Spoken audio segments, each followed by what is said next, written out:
नमस्कार दोस्तों, एक बार फिर से मैं हाजिर हो गया हूँ आपका एक प्रैक्टिस सेट लेके। 12th क्लास का हिस्ट्री है और चैप्टर का नाम है राजा, किसान और नगर। इसमें हम सिर्फ ऑब्जेक्टिव क्वेश्चन अभी देखेंगे और लास्ट में मैं जाके आप लोग को सब्जेक्टिव क्वेश्चन भी दूंगा जो बहुत इंपॉर्टेंट है। तो आपकी तैयारी कैसी है इससे पता चल जाएगा। अगर तैयारी बहुत अच्छी नहीं है तब भी आप हमारे साथ जुड़ जाइए और इसमें हम लोग क्वेश्चन कर रहे हैं और देखिए आपका कितना सही हो पाता है। तो आइए अब इसकी हम शुरुआत करते हैं और इस वीडियो को ज़्यादा से ज़्यादा अपने दोस्तों तक शेयर कीजिए ताकि उनकी भी प्रिपरेशन अच्छी हो जाए। आप हमारे चैनल से जुड़ जाइए, मैं आपकी तैयारी अच्छी करा दूंगा। देखिए पहला क्वेश्चन कह रहा है ब्राह्मी तथा खरोष्टी लिपियों का अर्थ निकालने में किसको सफलता मिली। देखिए यहाँ पे 4 ऑप्शन है, कह रहे Cunningham, Dayaram Sahni, James Prinsep और राखलदास बनर्जी। हम चारों ऑप्शन को देखेंगे ध्यान से। देखिए कनिंघम जो है वो कनिंघम जो थे इनका लिपि के खोजने में कोई योगदान नहीं रहा। कनिंघम ने क्या किया था भाई, आर्कियोलॉजिकल सर्वे ऑफ इंडिया का मतलब कि फाउंडर हैं वो, ASI यानी आर्कियोलॉजिकल सर्वे ऑफ इंडिया के वो फाउंडर हैं। ठीक है, तो आर्कियोलॉजिकल सर्वे ऑफ इंडिया के वो फाउंडर हैं। उनका लिपि के खोज में या योगदान लिपि के खोज में उनका कोई योगदान नहीं रहा है। वो क्या रहे हैं, ASI के फाउंडर रहे हैं। ASI क्या होता है, आर्कियोलॉजिकल सर्वे ऑफ इंडिया यानी भारतीय पुरातत्व विज्ञान। उसके बाद से कह रहा है दयाराम साहनी। तो आप लोगों को तो पता ही है कि दयाराम साहनी का नाम किससे जुड़ा है। तो दयाराम जो है इनका नाम जुड़ा हुआ है हड़प्पा से। ठीक है, ये तो आप लोगों को पता ही है, इनका नाम हड़प्पा से जुड़ा हुआ है। ठीक है, तो ये भी नहीं होगा। कह रहा है जेम्स प्रिंसेप और राखलदास बनर्जी। राखलदास का नाम जुड़ा है किससे भाई, मोहनजोदड़ो से। राखलदास का नाम किससे जुड़ा है, मोहनजोदड़ो से। तो ये 3 ऑप्शन तो होने से रहे, इन तीनों में से कोई नहीं होगा। तो बचा क्या, चौथा जेम्स प्रिंसेप। जेम्स प्रिंसेप ही वो थे जिनको ब्राह्मी तथा खरोष्टी लिपि को पढ़ने में सफलता मिल गई थी। ठीक है, तो पहले का क्या हो जाएगा, सी। दूसरा कह रहा है पियदस्सी शब्द का प्रयोग किस शासक के लिए किया गया है। क्वेश्चन नंबर 2 पे आ जाइए। कह रहा है चंद्रगुप्त मौर्य, ये नहीं होगा। बिंदुसार नहीं होगा। उपगुप्त नहीं होगा। इसका सही आंसर होगा अशोक। अशोक के लिए क्या प्रयोग किया गया है भाई, पियदस्सी। यानी कि पियदस्सी का मतलब होता है मनोहर मुखाकृति वाले। उसके बाद से तीसरे क्वेश्चन पे आ जाइए। तीसरा क्वेश्चन कह रहा है महाजनपदों की कुल कितनी संख्या है, 16, 17, 18 और 19। तो इसका एग्जैक्ट आंसर हो जाएगा ए, यानी कि महाजनपदों की संख्या कितनी है, टोटल 16। अब देखिए क्वेश्चन नंबर 4, कह रहा है लगभग 6ठी शताब्दी ईसा पूर्व से डैश भाषा में ब्राह्मणों ने धर्मशास्त्र नामक ग्रंथों की रचना शुरू की। देखो भाई ब्राह्मणों ने संस्कृत में ही अपने धर्म ग्रंथ लिखे हैं, तो इसका आंसर हो जाएगा बी। ठीक है, इसका आंसर हो जाएगा बी। उसके बाद से क्वेश्चन नंबर 5, क्वेश्चन नंबर 5 कह रहा है 16 महाजनपदों में सबसे शक्तिशाली महाजनपद कौन सा था। देखो भाई पूरे जितने भी 16 महाजनपद हुए हैं उसमें सबसे ज़्यादा कोई शक्तिशाली था तो वो था मगध। कहाँ पड़ता है भाई, जो बिहार में पड़ता है। क्वेश्चन नंबर 6 पे आ जाइए। कह रहा है कि मगध महाजनपद की राजधानी थी कपिलवस्तु, वैशाली, काशी और राजगीर। देखो मगध की 2 राजधानियां रही है। तो पहली राजधानी जो थी वो राजगीर थी। राजगीर के अलग अलग भी नाम है, कभी राजगीर, कभी राजगिरी, कभी गिरिब्रज भी नाम मिल जाता है, तो कंफ्यूज नहीं होना है। पहली राजधानी राजगीर थी। बाद में राजगीर से उसकी राजधानी चेंज करके कहाँ लेके चली गई, बाद में उसकी राजधानी चेंज करके राजगीर से पाटलिपुत्र चला गया। पाटलिपुत्र, पाटलिपुत्र यानी कि राजगीर भी उसकी राजधानी रही है और पाटलिपुत्र भी, लेकिन पहली राजधानी राजगीर थी, फिर बाद में राजधानी चेंज करके कहाँ लाया गया, पाटलिपुत्र। तो दोनों उसकी राजधानी रही है, लेकिन पहली राजधानी राजगीर और दूसरी पाटलिपुत्र।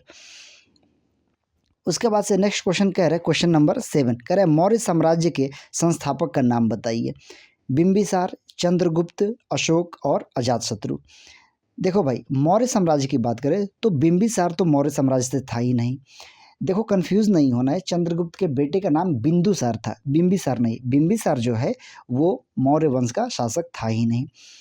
चंद्रगुप्त, अशोक और अजातशत्रु, अजातशत्रु भी मौर्य वंश का नहीं है, यानी अजातशत्रु और बिंबिसार ये दोनों तो होने से रहे, ये नहीं होगा, ये नहीं होगा। बचा क्या भाई, चंद्रगुप्त और अशोक। आप लोगों को पता है कि अशोक के पिताजी का नाम था बिंदुसार और बिंदुसार के पिताजी का नाम था चंद्रगुप्त, यानी कि मौर्य साम्राज्य के संस्थापक कौन थे, चंद्रगुप्त मौर्य, है ना। तो चंद्रगुप्त मौर्य ने क्या किया था, मौर्य वंश को स्थापित किया था, जिसमें किसने साथ दिया था भाई, कौटिल्य ने चंद्रगुप्त मौर्य का क्या किया था, साथ निभाया था। ठीक है, तो कौटिल्य को आप लोग इग्नोर नहीं कर सकते हैं। कौटिल्य ने इम्पोर्टेंट रोल प्ले किया है मौर्य वंश की स्थापना में। नेक्स्ट पेज पे आ जाइए। नेक्स्ट पेज पे क्वेश्चन कह रहा है, क्वेश्चन नंबर 8 कह रहा है कि मेगास्थनीज द्वारा लिखित पुस्तक का नाम क्या था?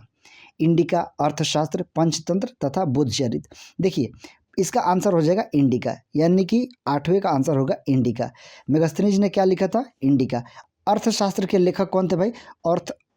अर्थशास्त्र के लेखक थे कौटिल्य। ठीक है, तो अर्थशास्त्र के लेखक कौन हुए भाई? कौटिल्य हो गए। कौटिल्य क्या बहुत सारा नाम मिल जाएगा, जैसे कौटिल्य है, चाणक्य है, विष्णुगुप्त है ना, तो 3 इनका फेमस नाम है। उसके बाद से कह रहे हैं पंचतंत्र, तो पंचतंत्र की रचना तो विष्णु शर्मा ने किया था। बुद्धचरित की रचना अश्व घोष ने किया था। इंडिका की मेगास्थनीज, अर्थशास्त्र का कौटिल्य, पंचतंत्र का विष्णु शर्मा और बुद्धचरित का अश्व घोष। ठीक है, क्वेश्चन नंबर 9 पे आ जाइए। तो इसका आंसर हो जाएगा ए। ये नहीं होगा, ये नहीं होगा, ये नहीं होगा, बचा क्या? ए। तो ए इसका आंसर हो जाएगा। क्वेश्चन नंबर 9 पे आ जाइए। कह रहे हैं मगध की राजधानी राजगीर से बदलकर कहाँ बनाई गई? अभी थोड़ी देर पहले ही मैंने बताया। अगर ध्यान से आपने लेक्चर अटेंड किया है तो इसका आंसर आपको पता होनी चाहिए।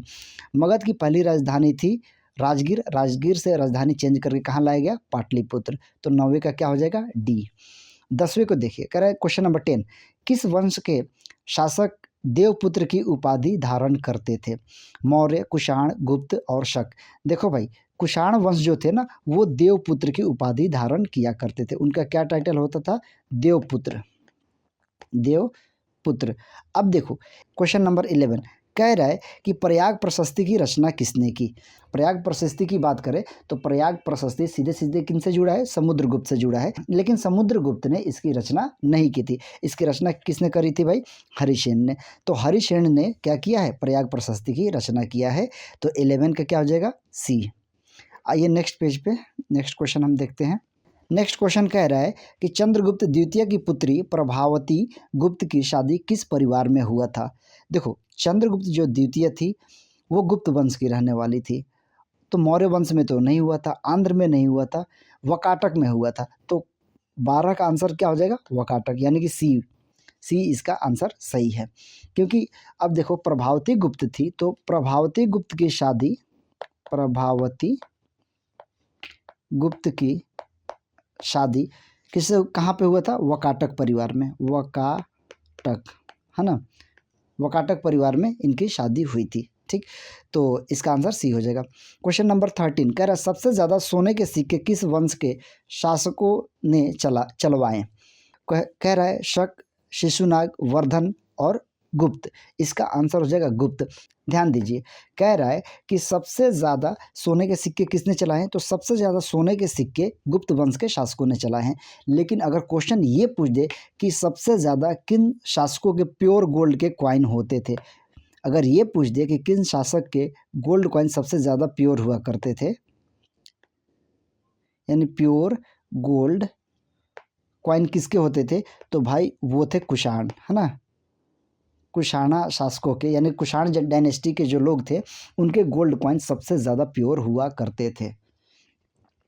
उसके बाद से क्वेश्चन नंबर 14 कह रहे कलिंग युद्ध से संबंधित शासक की पहचान कीजिए। अशोक, बिंबिसार, चंद्रगुप्त, बृहद्रथ। इसका आंसर हो जाएगा ए। अशोक ने ही कलिंग युद्ध को लड़ा था और कलिंग युद्ध के लड़ने के बाद से उसका हृदय परिवर्तित हुआ और उसके बाद से कभी भी युद्ध लड़ा ही नहीं। उसने बौद्ध धर्म को अपना लिया और शांतिपूर्वक से अपने शासन को चलाया था। क्वेश्चन नंबर 15 कह रहा है अशोक ने अपने साम्राज्य को अखंड बनाए रखने के लिए कौन सा प्रयास किया? शक्ति द्वारा। क्या शक्ति द्वारा उसने ऐसा किया था? बिल्कुल नहीं। सैन्य द्वारा? बिल्कुल नहीं। धर्म द्वारा? बिल्कुल हाँ, ये है, क्योंकि जब उसने बौद्ध धर्म को अपनाया तो बौद्ध धर्म के प्रचार प्रसार के लिए क्या किया कि धम्म महामात नामक अधिकारियों की नियुक्ति की, और वो अधिकारी क्या करते थे? पूरे साम्राज्य में घूम घूम के उनका मैसेज दिया करते थे। तो धम्म द्वारा क्या किया है? अशोक ने अपने साम्राज्य को अखंड बनाने का प्रयास किया है। नेक्स्ट क्वेश्चन पे आते हैं। नेक्स्ट क्वेश्चन कह रहा है वह कौन सा शासक था जिसने अपने अधिकारियों और प्रजा के लिए संदेश स्तंभों पर लिखवाया? देखो भाई, क्वेश्चन 16 जो है इसका आंसर डेफिनेटली कौन सा हो सकता है? कहता है विष्णुगुप्त, हर्षवर्धन, प्रसेनजीत, चेटक। देखो भाई, इसमें से चारों में से कोई आंसर नहीं होगा। चारों में से कोई आंसर नहीं होगा, इसका आंसर हो जाएगा अशोक। यानी अशोक ने क्या किया था, सबसे पहले शिलालेखों पे या अभिलेखों पे अपने अधिकारियों या प्रजा के लिए क्या किया था, लेख लिखवाया था।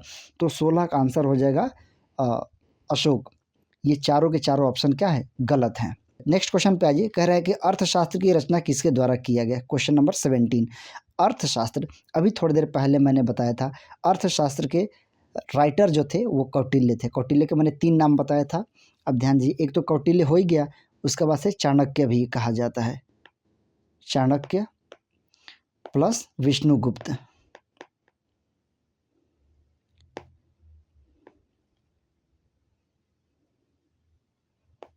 विष्णुगुप्त ये भी इनका नाम था, कौटिल्य, चाणक्य और विष्णुगुप्त, ये 3 नाम है इनका, 1 2 और 3, ये तीनों के तीनों नाम उन्हीं का है।